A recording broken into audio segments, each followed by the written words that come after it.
Welcome to the Sisters with Swords podcast, where we explore God's Word and discover His design for women as we wield our weapons of warfare on the battlefield of everyday life.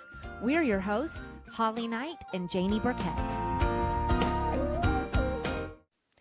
Hey there, sisters, and welcome to the trailer for season 5 of Sisters with Swords. I just cannot believe We're it's here. 5 seasons. 5, a whole hand, season 5, 5 whole fingers, high five. High five for season 5. And happy 2026. We're a few weeks in now. New Year, same us. Yeah. Same sweats. Same slides. Same lack of care for fashion. Same dirty hair. Yeah. We were just talking. I came over. I was like, man, I wonder if I can get one more day out of my hair. The answer is no, I cannot. But you did it anyways. Here we are. Y'all are far enough away from me that you, number one, can't smell it. Right. Congratulations.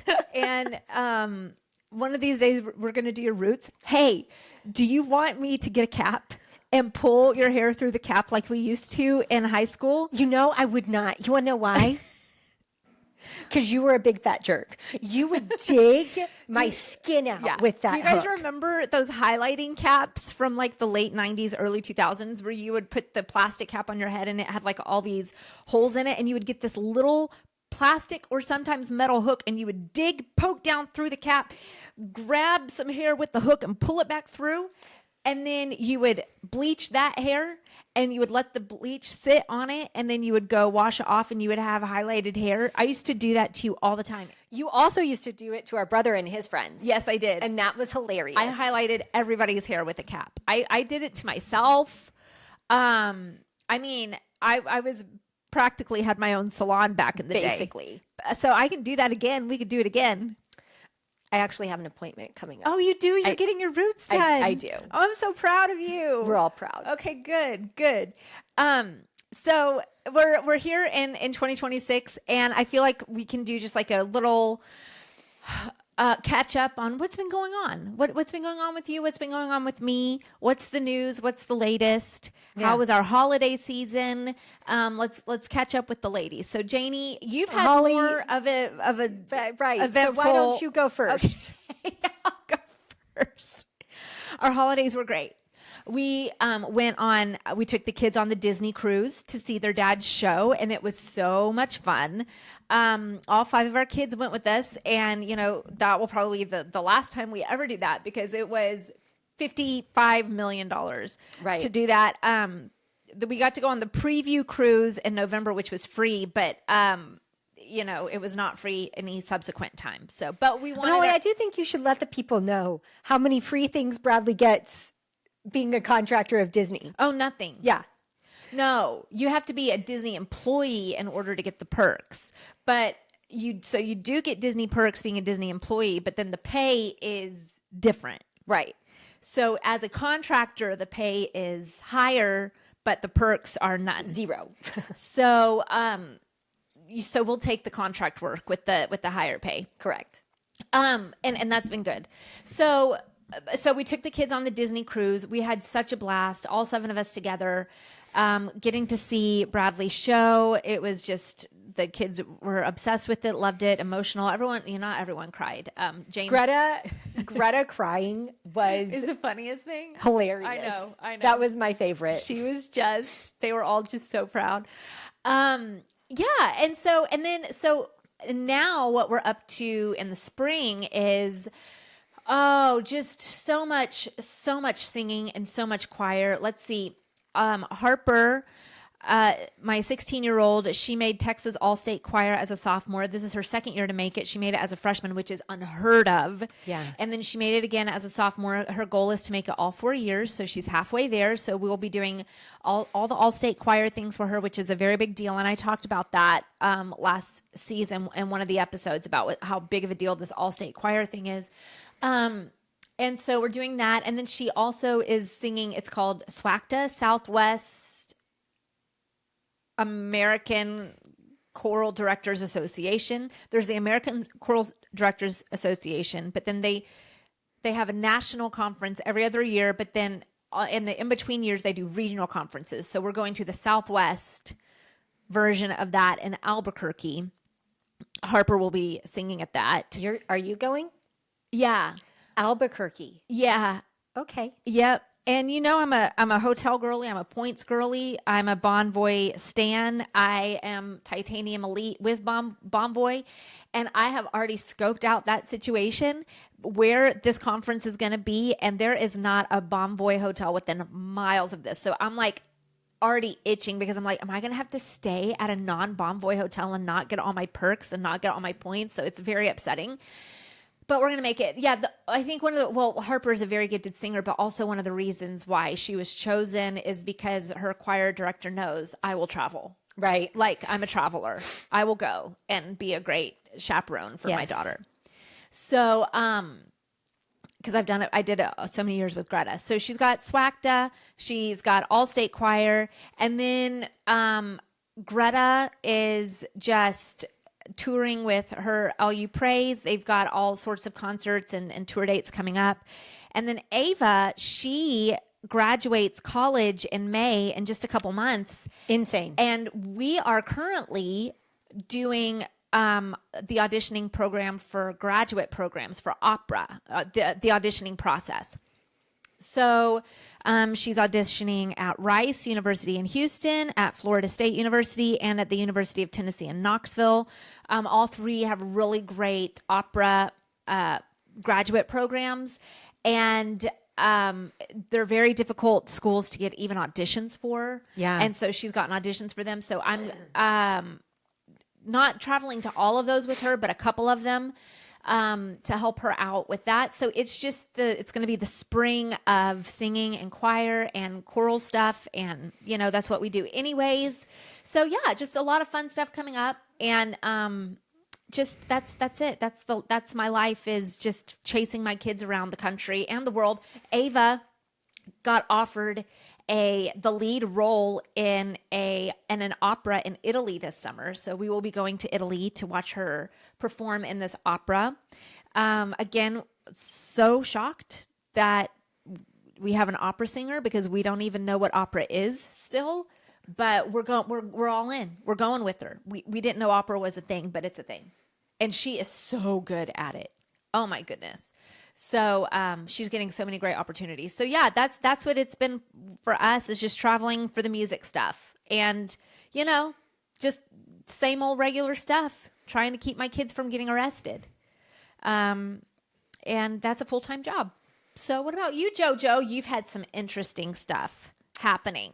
Well, it's been, I was going to say the best of times, the worst of times, but maybe just the worst. Just the of worst. times. I was going to say, what are not the best of times? What are the best of times? Yeah. I haven't seen them. Yeah. No, we, since over the break, we have had to close all of the biscuit bars. Uh-huh.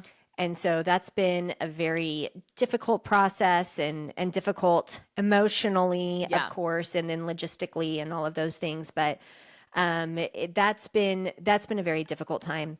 We did have good holidays from the standpoint that the stores were closed. So Right. we didn't have all the stress Right. of the stores during the holidays, Yes. which is always like the most difficult time. Right. Because, when school's out, people brunch. Yes.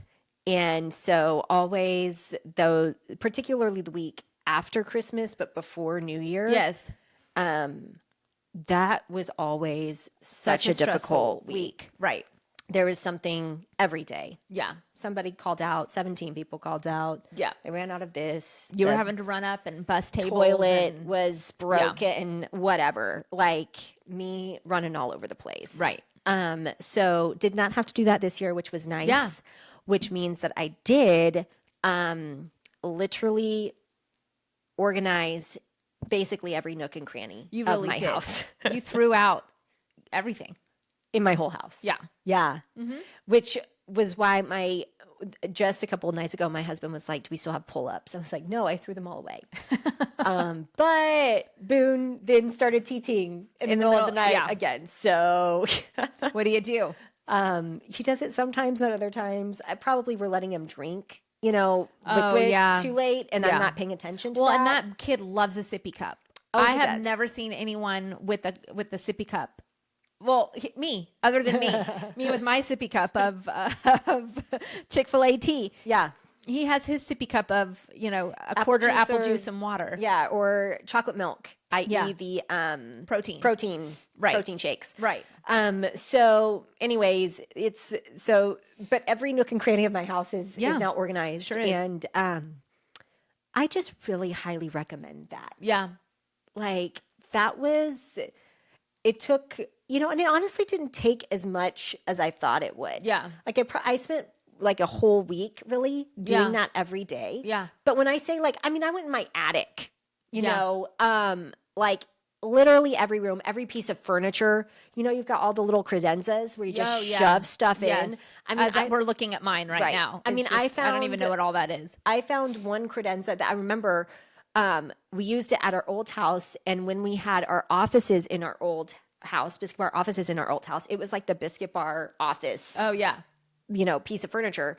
And it literally had stuff from 2020 or 2021 in there that had never been opened or looked at since. We've got stuff in our garage from the Biscuit Bar 2018. Yeah.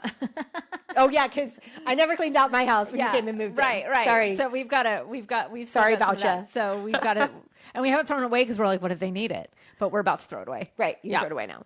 Thanks. But yeah, that's been difficult and great to, like I said, have time to get my house in order. But it's always really challenging having to close a business. But one of the things that I think is really interesting is when you own a business, it is literally like another family member. Oh yeah. And particularly something that we put so much effort and energy into. I mean, like it really almost felt like a death in the family. But, in a lot of ways you don't get the same, either, I don't want to say sympathy, but encouragement that you would. Right. You know what I'm saying? Right. And so, like people aren't bringing meals to the house. Correct. Like, there's not a meal train set up for you because you closed a business. Right. And so that's been challenging. And then the other thing that is insane, like I knew this before, but like seeing it happen in real time again was crazy, was just the amount of like vitriol that was spewed at us from employees to just people in the media, people commenting on social about how terrible and evil we are and this, that, and the other because we are the business owner and we didn't give our employees a heads up. Like we found out we were closing the stores 72 hours before. Yeah. So it's not like I hope you gave your employees 2 months notice. How could I? I only had 72 hours notice myself, right? Right. But like it really is one of the things where we have in all of our arts and entertainment and media, we have really created this, we've created this narrative that corporate America and business owners are terrible, evil, greedy people who only got there by stepping on the backs of others. Mm-hmm. And there may be a good one here and there, but mostly they're bad. And again, that it's just been crazy to see that all, come out. And it is like one of the studies that is done on fictional whether books, TV, media, movies, what have you. Before 1980, it was a 2-to-1 ratio. If you saw like a character in something that was fictional, that was a business owner, they were the good guy. Mm-hmm. And then now it is literally less than 1%. If you see a business owner or a business person in a fictional piece of whatever, almost always they're the antagonist. Mm-hmm.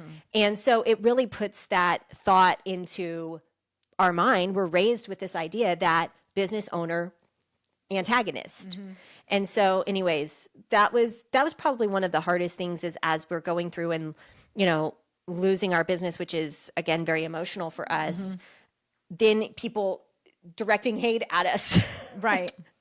like insane. Right. So, anyways, that was difficult, is difficult, but the Lord is definitely our portion and walking us through this. And we are grateful for the, provision that he's made for us and how he's taking us through it step by step, and, still more provision that needs to come. So anyone who wants to pray for us, we will take it. Do you want to talk about what you're doing now? I do not. Oh, okay, great. Then we won't. Yeah. Okay, awesome. But I would like to, the new thing for our children, though, is that we are making them cold plunge. Yes. That seems like cruel and unusual punishment. It's not. Okay. I mean, it does, but it's not. Okay. First of all, I've got one that has ADHD and another that has severe ADHD. And the cold plunge has been definitely proven to helps me personally with that, but also, it helps those kids with it too.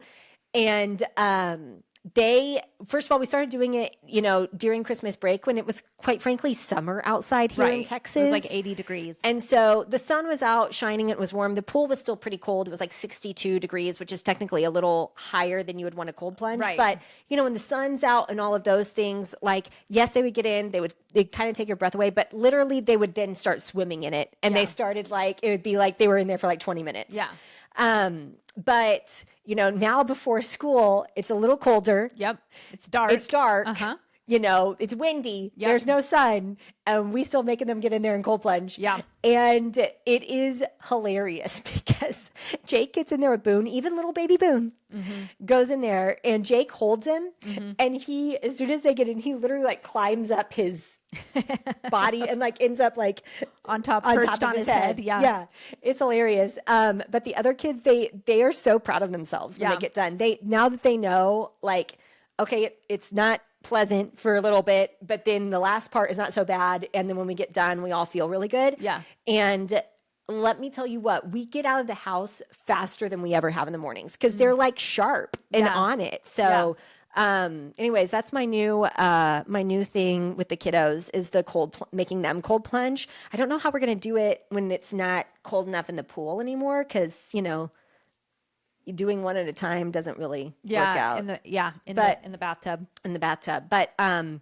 But nobody turned me into CPS. You can Google it. People let their kids cold plunge and they're fine. Okay. It sounds horrible, but you do you, boo. Yeah. But no, they do like it when they get out. Like little Byron today, he got out and he goes, "Mommy, I'm so proud of me." And I was like, "Me too." He's so sweet. Oh He my is. goodness.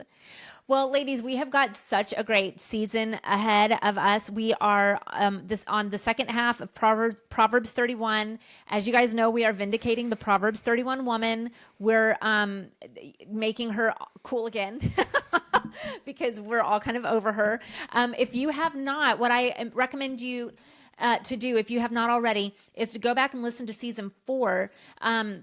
We do some in-depth background in the Proverbs 31 woman, the context of it, who wrote it, who it was written to.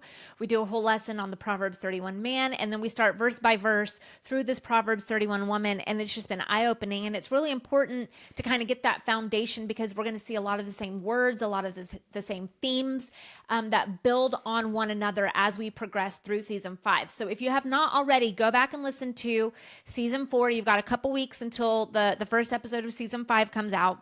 Go back and listen to those episodes. And again, we're going to have this season, our Thursday episodes are going to be great interviews as well. And I know you guys really enjoyed that. In fact, I got more positive feedback and comments about our lessons on Proverbs 31 in season 4 than I've gotten on any of the other seasons. That's amazing. Yeah.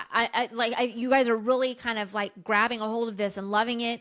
Because they feel like we do. Yes, of course. The Proverbs 31 woman fatigue is real for all of us. Yeah. And so we're kind of working through that angst and aggression together. It's kind of like therapy, plus we're learning. It is. We're becoming more Christ-like. Exactly. All of those things wrapped into one. So please continue letting us know that you're loving these episodes, sharing them with your friends. We really appreciate that. But get caught up on season 4. And then we will be ready to meet you back here in just a couple weeks as we dive into season 5. We love you, sisters. We can't wait to see you then.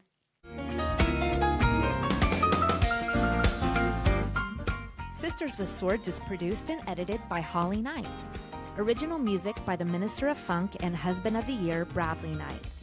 Artwork by Holly Knight. And dinner tonight will also be provided by Holly Knight. Please subscribe and share this podcast with your friends, and don't forget to follow us on Instagram at Sisters with Swords. We're cheering you on, sister. Go wield your sword.